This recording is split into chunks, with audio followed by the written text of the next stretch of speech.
Bonjour, c'est Gilles sur boursicoté.com. Voici l'analyse technique Forex et matières premières pour cette journée du jeudi 27 mars 2014. Et nous commençons tout de suite avec l'analyse technique euro-dollar, donc pour constater que finalement suite à la rupture des 38,2%, eh bien c'est bien la zone 50-61,8 qui a fait figure d'objectif, donc comme cela a été annoncé. Donc on a ici marqué une phase de stabilisation autour de cette zone des 1,3744. On a marqué donc une petite attaque sur cette zone, dans cette zone des 50-61,8 avant de revenir marquer un contact donc sur un moyenne mobile 20 exponentielle qui se trouvait à ce moment-là à l'intersection avec la zone des 1,3770. Donc on se trouve dans un mouvement qui reste encore très technique, puisque nous l'avons vu, suite à la rupture de cette zone, on a cassure ici de la zone de support que l'on revient tester ici en résistance. On oscille un petit peu, on vient enfoncer la bande de Bollinger inférieure. Contact ici sur la moyenne mobile 20 exponentielle, on confirme le signal par un second contact sur la bande de Bollinger inférieure et dépassement ici du précédent point bas, et puis on revient ici marquer un nouveau plus bas, on attaque le 50-61,8 avec un retour encore une fois sur la moyenne mobile 20 exponentielle. Donc on est vraiment ici dans une dynamique baissière très technique, mais je veux dire assez facile à reconnaître. Les indicateurs iraient plutôt sur une phase de stabilisation, voire de retournement. J'en veux pour preuve ce RSI qui est passé limite, ici zone de survente et qui commence à remonter légèrement alors qu'on a de nouveau plus bas. Idem pour le stochastique qui est venu croiser sa ligne de signal dans la zone de survente et qui est en train de remonter. Et donc idem sur le MACD qui est en train d'envoyer un signal, je dirais, plutôt haussier, un signal de retournement. Puis si on regarde du point de vue des divergences et que l'on compare ici ces deux points bas, un point bas ici, un point bas là, eh bien nous avons donc les histogrammes qui remontent, nous avons le stochastique, alors lui qui est... non ça va, il descend. Donc là, du coup la divergence va pas être très forte. Par contre du point de vue ici du RSI, eh bien nous avons quelque chose qui remonte aussi. Donc on a quand même des petites divergences qui commencent à apparaître et qui pourraient mettre en évidence une tendance en dynamique dégradée. Donc pour l'instant on a atteint l'objectif de consolidation qui se situait sur la zone 50-61,8. On est revenu marquer un contact avec la moyenne mobile 20 exponentielle qui nous a donné un bon point d'entrée de continuité, mais vu que la tendance ici a déjà commencé à se faire, eh bien il est toujours plus dangereux de rentrer sur un deuxième voire un troisième signal. Pour l'instant donc le mouvement est bien baissier. Du point de vue de la tendance globale, on reste sur une tendance ici qui a provoqué une phase dynamique assez forte et qui consolide pour l'instant avec un point bas sur la zone 50-61,8. Donc on est toujours dans une tendance de fond haussière. Maintenant pour confirmer cette tendance, il faudrait déjà que du point de vue court terme on s'affranchisse de cette moyenne mobile 20 exponentielle pour revenir marquer des contacts répétés avec la bande de Bollinger supérieure et donc impulser un mouvement qui serait beaucoup plus orienté à la hausse. Donc pour l'instant le mouvement reste baissier d'un point de vue court terme au sein d'une tendance court moyen terme qui elle reste orientée à la hausse. Sur le dollar yen, on s'achemine effectivement vers un retour ici sur la résistance des 103,34. Je vous avais indiqué qu'en cas de cassure ici de cette zone, eh bien c'est cet objectif qui ferait, enfin c'était cette zone horizontale qui ferait figure d'objectif. On a une cassure relativement nette, donc après avoir ici tenté une fausse sortie, on avait réintégré, on avait retouché ici le même précédent point bas. Puis on était revenu toute la semaine quasiment, on a testé cette zone de résistance pour finalement sortir vendredi, donc sur une belle amplitude, on le voit, la cassure est réellement effective ici, du fait de l'amplitude que les cours prennent sur justement cette cassure, la résistance était relativement bien placée.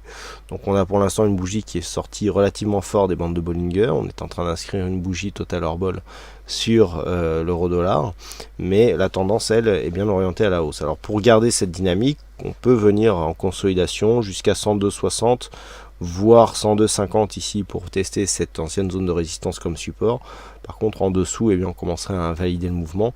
Là sur des sorties de breakout suite à contact avec des zones obliques, mais en général les bons signaux sont ceux qui partent directement sans trop retracer. Donc l'objectif reste à 103,34. Le niveau d'invalidation de cette dynamique se situe sous cette bougie, à savoir son plus bas à 101,72 yens pour $1. Et enfin sur l'or, eh bien, je pense que les choses ont le mérite d'être claires, hein. On a eu un signal ici de cassure de cette zone des 1308. On a défini les objectifs. Donc pour l'instant, les objectifs sont un peu loin. Du point de vue du timing, on sait que ces objectifs qui vont mettre du temps à se présenter, si toutefois ils se présentent. Toutefois, donc par rapport à la tendance, eh bien, on avait bien détecté ici cette forte attaque sur la bande de Bollinger inférieure. Retour ici sur le premier retour de la moyenne mobile 20 exponentielle, un point d'entrée vraiment optimum, hein. Je pense qu'on peut guère faire mieux ici sur ce genre de positionnement pour capter la suite de la tendance. Et bien ensuite, il n'y a plus qu'à regarder la tendance se faire, hein. On a toujours une tendance baissière qui a légèrement hésité ici sur la zone des 1308, qui est quand même une zone majeure. On n'est même pas revenu en contact ici avec la moyenne mobile 20 exponentielle. Et ensuite, eh bien, on continue à descendre, donc avec juste un contact ici sur la zone des 1285,7, qui était une zone déjà identifiée sur le gold. Donc pour l'instant, on est là aussi dans un mouvement relativement dynamique. Du point de vue des plutôt technique, pardon. Du point de vue des indicateurs, voilà, on oscille autour de la zone de survente du point de vue du stochastique, ainsi que pour le RSI, hein, le RSI bien sûr qui est en haut et le stochastique ici, donc on oscille vraiment à la limite. Et puis le MACD ici, quand nous avons cette évolution avec une dynamique clairement orientée d'un point de vue directionnel, eh bien ça nous montre qu'il y a, comment dirais-je, c'est une tendance relativement lisse, hein, c'est-à-dire qu'on voit ici, on a des phases de baisse mais qui ne sont pas, et des phases de remontée par rapport aux petits rebonds techniques qui ne sont pas exceptionnels. On est vraiment dans un mouvement qui est assez régulier, et donc on est juste venu tester ici la zone des 1285,70 avant de remonter légèrement. Donc là on est vraiment dans une continuité de mouvement qui est relativement régulière. Donc pour l'instant, avec cette zone ici de test, eh bien on peut maintenant attendre un retour ici en pullback sur la zone des 1308 pour voir un petit peu si cette zone de support va se transformer en zone de résistance. Et si on écarte un petit peu la vue par rapport à la tendance de fond, eh bien voilà, on voit que nous sommes encore donc sur une phase de hausse, hein, avec ici une phase de consolidation. Alors si on efface ici ces niveaux de Fibonacci et que l'on trace un Fibo sur l'intégralité de la tendance, hein, voilà ce que ça va nous donner. Donc l'intégralité de la tendance, je prends pas le plus bas mais plutôt le départ, donc pour capter la dynamique.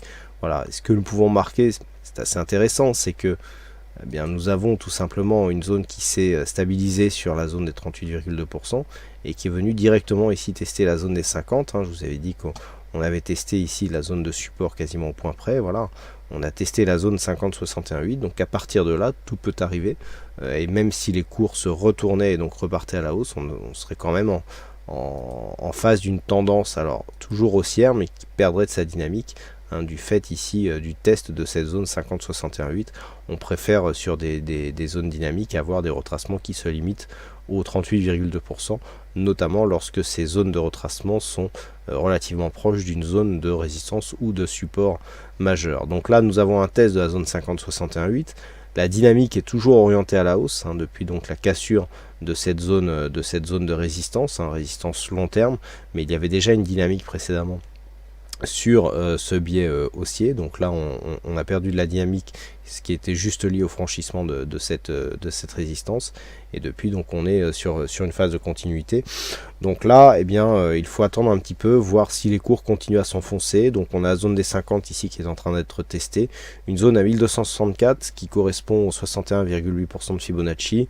Si on commence à casser cette zone là, attention, on pourrait revenir relativement bas, hein, sous les 1200 $ l'once, ce qui validerait dans un premier temps le report d'amplitude que nous avons par rapport à cette figure, hein, avec, je le rappelle, 80 pips à reporter sous la zone de cassure ici des 1308 pour venir chercher un objectif. Donc on serait vraisemblablement entre 1225 et 1230, et donc par rapport à une cassure éventuelle de cette zone des 61,8, eh bien on serait en objectif direct, hein, avec cette zone, puisque eh bien, il n'y a que des zones secondaires horizontales qui se situent entre les deux.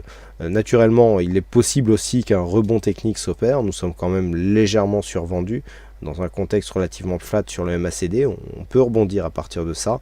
Donc tant que l'on reste ici sous 1308 $ l'once, aucune conséquence sur la tendance en cours, on reste baissier sur l'or.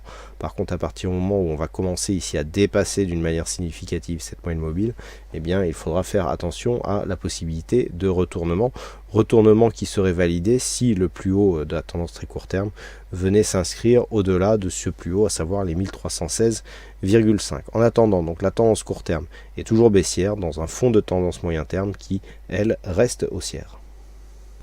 Voilà ce que nous pouvons dire sur cette analyse technique Forex et matières premières. Il ne me reste plus qu'à vous souhaiter à toutes et à tous une bonne soirée, bonne chance dans vos prochains trades et on se retrouve dès demain pour d'autres analyses techniques en vidéo. Bonsoir à tous.